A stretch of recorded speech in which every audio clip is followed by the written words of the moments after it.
inn or manger. May the Lord bless you and allow us to have a few minutes together with God. The Bible says in Luke 2, verse 7, "And she gave birth to her firstborn, a son. She wrapped him in cloths and placed him in a manger because there was no guest room available for them."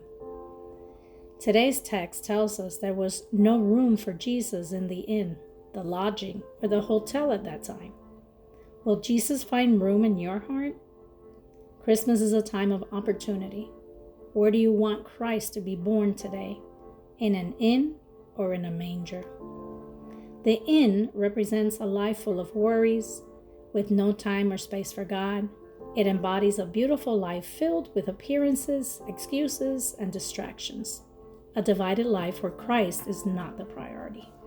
The inn symbolizes religiosity and traditions, a life burdened with selfishness and vanity. On the other hand, the manger demonstrates the depths of God's love. As King of Kings, he did not demand a palace with a golden crib and silk linens for his birth. Instead, he chose a humble place, a space meant to transform humanity.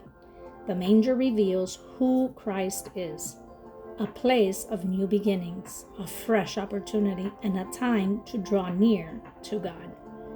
You must understand that life without Christ only brings darkness.